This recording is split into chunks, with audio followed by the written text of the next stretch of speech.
Welcome back. Yes, this is another video within the space of 1 to 2 weeks, depending on when I post this. But yeah, we are back with another YouTube video. Nothing much is really happening with me right now, so I've just been trying to lock in on the YouTube. So enjoy this video. I hope you guys learn a lot. Whenever I make these videos, I actually make it for the sole purpose of anybody that watches it opens their mind. Because if you notice, whenever I talk about some things, I don't like to give a definite answer of like what I support or what I don't support. I just explain all the nuances, everything involved in that thing, so that you, the viewer, can sit down and think and be like, this actually makes a lot of sense. Like, and gives you more perspective and help you make your choice on what you actually do want to support and what you don't want to support. And yeah, that's it. Now, today's video is actually very interesting to me because this is something I didn't want to talk about before because to me, I didn't feel it was relevant, but it's actually quite relevant now to me because I actually feel like I need to talk about it, and that's reps. Now, reps are basically just fakes of products like fake Gucci, fake Nike, fake all those things. So, in a country like Nigeria, you're going to come across reps. Like we all know about when we were younger, you were buying Mikey bags or Bikey bags or Abibas and all that shit. Like that's our first introduction to reps. Like in a country like Nigeria that's so fucking poor, and you can't really access these brands unless it's through the secondary market. Maybe you go to the market and some shit. So that's literally the only way you'll be able to buy some of these products. Unlike now, where like you have Adidas and Puma in Lekki, but before you actually have to like buy those things. Maybe if you travel abroad, your parents will buy it for you. If not, if you're buying it in night, you can go. Unless you're maybe ordering it, you have to get it from the market, like literally. So you're going to come across reps like that. But as you grow older and your like taste in fashion shifts, you're exposed to more designer brands, your Gucci's, your Dior's, and all those things. It's still the same. Those that same thing still applies because unless you're traveling out to buy those things, you're not getting them in Nigeria unless it's in the market or through on the secondary market, or you're buying it from someone that bought it. Now, on my opinion, when it comes to reps, to be honest, actually depends on the day you ask me. Cause today I can be like, yo, don't buy reps. Like, why you buying reps and shit? Tomorrow it can be like, who really gives a fuck? And if you meet some certain people, like they're literally anti reps. Like I know people that are completely like you couldn't convince them to buy reps. Like they are anti rep from head to toe. And there's some people that they genuinely believe that nobody gives a fuck about reps. Like they buy reps every day, every night. So like it depends on who you meet to get their opinion on reps. Actually, three types of people that get into fashion. There's first the people that fall in love with the process. They fall in love with how the garments are made, the construction, and the designers and all those things. Then you have people that fall in love with the cultural impact of said clothes, like how the clothes interact with the market and how the market responds to those clothes. Then there are people that fall in love with just how the clothes look. Like they just care about how the clothes look, like how the clothes look on them, how the clothes look on other people. That's what they care about.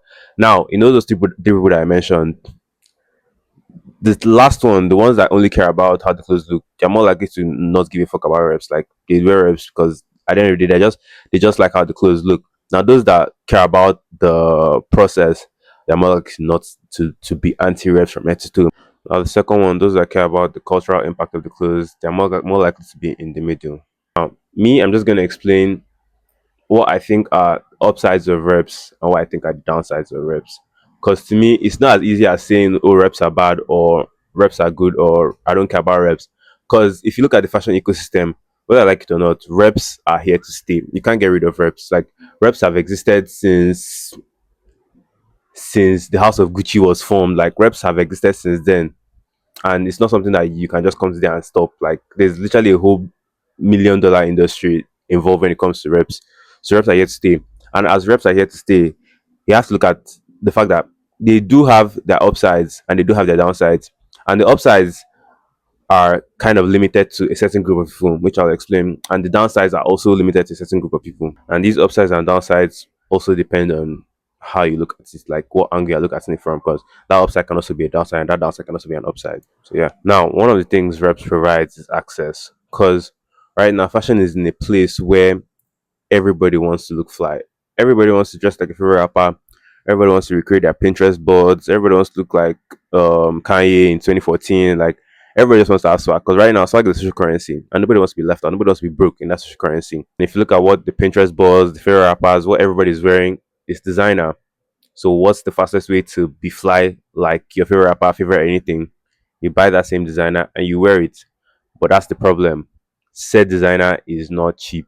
Those rappers they have money now, so they'll go they can afford to splurge two bands on Magella Futures. They can afford to splurge a band on some Rick Owens. Like, but you now, the common man, you don't have those funds. So what do? You can buy reps. Reps kind of like lower the barrier of entry into fashion because instead of spending a band dollars on some recurrence, some Magella and all those things, you can spend a fraction of the price and get those same clothes. And you can just like a favorite rapper, just like a favorite anything. And half the time nobody can actually tell that they're reps. So you have the swag for a fraction of the price. Like obviously you yourself you know that they're reps. But depending on if you can, if you don't care, you rock those reps and you look fly. Nobody it's a win-win situation. And believe it or not, reps actually have a say in what becomes culturally impactful or not.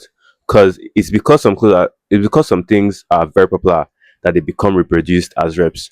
And it's because they become reproduced as reps, people wear it more, and that in turn increases the amount of eyes that are on said clothes. And that in turn, the clothes become even more popular because you're seeing it everywhere. You're seeing people wear it everywhere, and whether they're real or not, you're going to be seeing that logo, that brand, that piece everywhere, and that just makes the piece more desirable to you, and that in turn increases demand of the piece both for the reps and both for the original product. And believe it or not, some brands actually do pay attention to how well some brands perform in the market before they make some particular moves. Like now, last year, Glenn Martin at the Glenn Martin's Magella show. I've forgotten what season it was. I think it was either, I'm not sure if it's ready to wear hot couture, but I will tag it right here.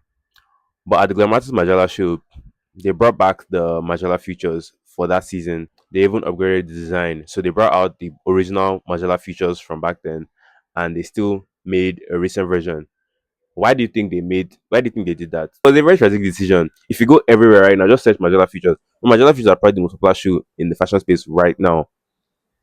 And as you know, Glenn Martins just joined Magella. So when a creative director just joins a fashion house, all eyes are going to be on you because they're going to see how well you can perform. And the Magella features becoming so popular, bro, it's a smash and grab. You just do it because you know that. Because immediately after they brought back the Magella features and they did that new design. It's not a surprise that you saw a lot more people wearing the Magella features again. So Brakati copped some, Rema copped some, wore them, Ken Carson, Destroy Lonely. If you've been listening to what I've been saying, you can tell that the rep market or reps generally actually do all the heavy lifting for some of these brands because these brands can literally just they can just sit back and look at what's doing well in the rep market and be like, okay, I'm gonna lean more into this silhouette or we're gonna lean more into this era. It just helps them plan their next steps. And you the consumer, you won't even know. Like you literally won't even know. Now a pattern you notice with these fashion houses is this.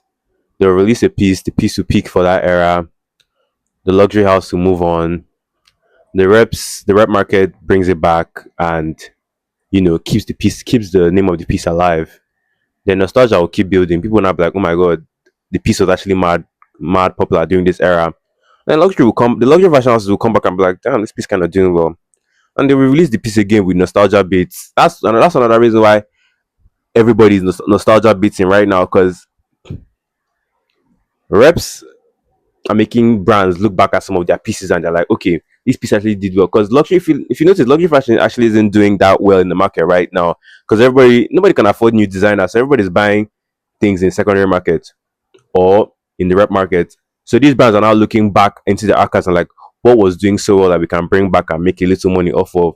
And they look at what's popular in the rep market and they're like, okay, this thing is doing well. Let's bring it back, bro. Look, Pierre Paolo brought back the Balenciaga city bag for his one of his collections as he became creative director of Gucci. Same thing I explained with Glenn Martins and Denma. Even Denma Gucci right now, the heavy monogram prints from the Michele era or even the Tom Ford era. Like everybody is nostalgia beating for a reason. It's because of reps. Not directly because of reps. But you get what I mean. And if you even think back, like people are right now even buying clothes that they couldn't necessarily afford back then. Like let's say now the Magella futures were popping back in I think 2011 or 2014. People that couldn't afford them back then, now that they're grown and they have money, they're like, okay, now we want the Magella futures. And because and it's not even a coincidence that they want the Magella futures now. It's because it's really popular in the market right now. And they're like, okay, now I have grown people money. They can either choose to buy reps or they can choose to buy the real thing, depending on what they want. All they know is that back then it was relevant and they couldn't afford it. Now that it's relevant again, they can afford it. They can even afford it through two different means. You can go the rep market or you can go the original market. Now, another thing to note is I'm gonna play a clip from a movie, House of Gucci, starring Lady Gaga as Patricia Reggiani and Jared Leto as Paolo Gucci. So, in this movie, Patricia or Lady Gaga, she comes into her kitchen and sees her housemaid with a Gucci bag. So she's like, why can you afford a Gucci bag? Like, I basically don't pay enough to buy a Gucci bag. And she's like, where'd you get it? She's like, oh, her husband bought it. And she asks the housemaid, oh, where did your husband buy it? And she goes to where the husband buys it and sees that it's like a big flea market where they're selling fake Gucci, fake designer, and all those things. So obviously, Patricia, she goes to complain to her husband, Paolo Gucci, forgotten his name. She goes to complain to her husband, and when she complains to him, she's like, oh, it's actually serious. Like, why are people making fakes of our bags? And honestly, it just shows you that reps have been in the market from even that Gucci era when Gucci first founded. So obviously, she's complaining. She's like, "Oh, why are people making fakes of our bags? Like, this is serious. We need to like do something about this." Then they speak to the head, the big daddy or whatever his name is, the big head of the Gucci house, and he's like, "People can buy fakes of Gucci because it allows them to think that they're part of the brand. It allows them to think that oh, they too are a part of the Gucci family. But at the end of the day, he explains that he's the one that decides what's Gucci and is not. And if he says that that's not Gucci, that's not Gucci. So when it comes to reps don't give you legitimacy in a sense because at the end of the day, reps only give you access to the aesthetic. They only give you an access to like how the brand feels from the outside. But unless you are buying the original, it doesn't. You say if you know that you're not really part of the brand. You say if you know that you don't have access to the brand. You don't have access to that world of Gucci unless you buy the original.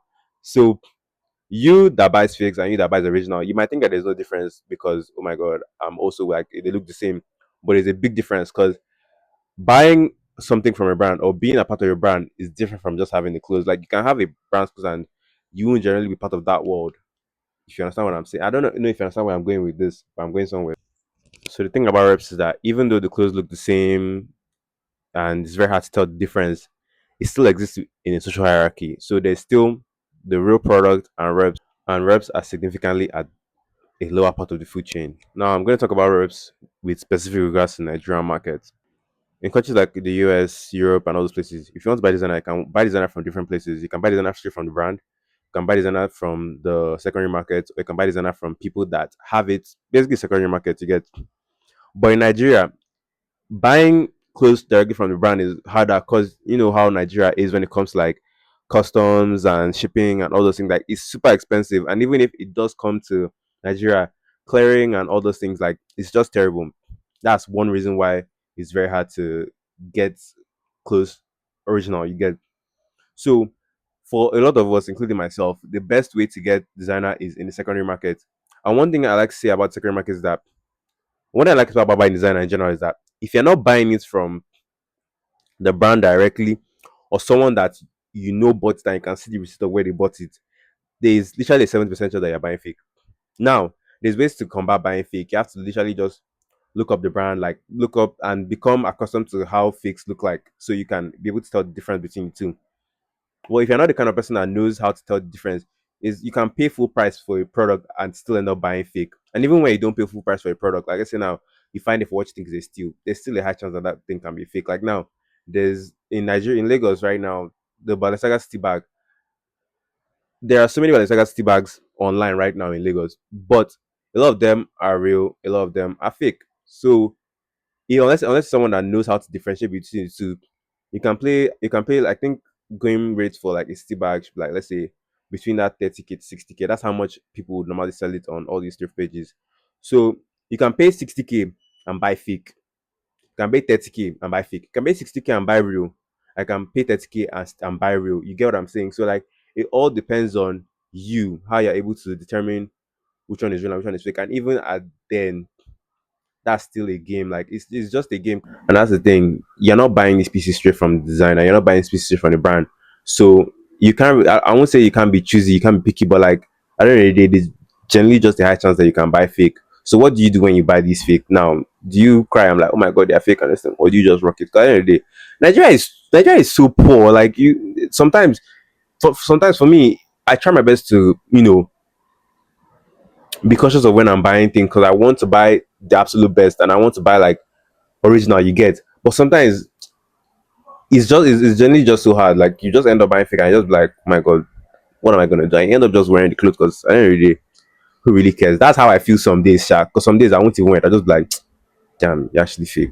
Like you get like, and I explain my in my videos a lot. Like I always say, a country like Nigeria will operate under a different set of rules from the Western world. People in America now, they save to buy these designer goods. Us saving to buy the designer goods, almost how much is minimum wage that somebody will want to save $2,000 to buy Majala Futures? That's one. So at the end of the day, we end up saving to even to buy these reps. People save to buy reps in Nigeria. That's to show you how poor we are. Now, the main people I feel suffer when it comes to reps is independent designers and smaller brands. Because imagine you've put all your resources into making a product, you've pushed that product as hard as you can, it gets a little bit of traction, and then somebody dupes it. Like now, Sheen, bro, Sheen is very rampant in that regards. Like Sheen genuinely don't give a fuck. Like bro, even our Nigerian streetwear brands, bro. If you go on Sheen right now, you see dupe of Bola Pairs, you see dupe of cynical behaviors. Like so, those bigger corporations now that make these reps, like these dupes is how they make their money. It has a very big impact on the sales and the business of these smaller brands. So that's one of the main reasons why I'm anti reps because like I love independent designers. I love supporting upcoming designers. So when these big corporations are taking food at their plate, it's like, bro, it doesn't make any sense. The thing about fashion, especially in Nigeria, is that the reason why some of us can have these kind of conversations and talk about these kind of things like this is because of privilege. Like the reason why you can decide the reason I can talk about why reps are bad, the reason I can talk about reps are good, it's privilege because you have access to this kind of information, because you have access to these products. And sometimes it's very hard for us to see our own privilege. Like, you're privileged enough to see some, to have some geo baskets, you're privileged enough to come in contact with some of these products. It's very easy for you to say, yeah, reps are bad. Like, why are you buying reps? But at the end of the day, it's like some people, reps are literally the only way they can participate in the fashion ecosystem. And to be honest, I'm the kind of person that I believe in everybody's swag. I believe everybody has their own swag, and I believe everybody should do what they can to achieve the kind of swag they want. So everybody has different journeys that they will follow in this fashion, especially when it comes to buying clothes. Me personally, I always believe that everybody should engage more in the secondary markets. Like go to the market, bro. Like or the kind of people I surround myself with, the kind of people that also buy the same clothes I like. So if let's say now one of my friends doesn't like this piece anymore, I get it off him, and if he likes a piece I have, he gets it off me, and we keep the clothes flowing. And to me, I just love the secondary market. I think everybody should get into secondary markets, like because me personally, I can never buy anything full price. Like I'm so sorry, unless it's like from a Nigerian brand or anything full price. I literally don't believe in it. So I'm so sorry. I would rather go to secondary markets and hunt now look for my favorite pieces. You get.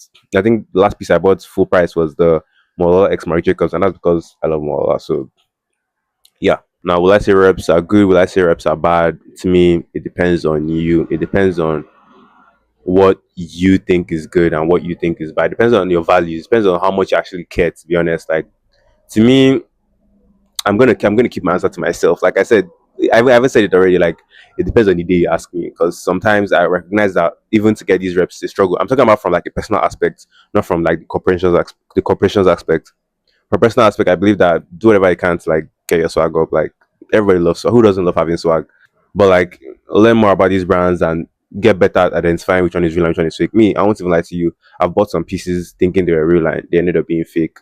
But I generally, I've cried about it and I've chested it and I've moved on. But now I think I can see that I'm genuinely better now at identifying which one is real and which one is fake. So that's why like before I even buy anything, like I'm always watching, like I always analyze something.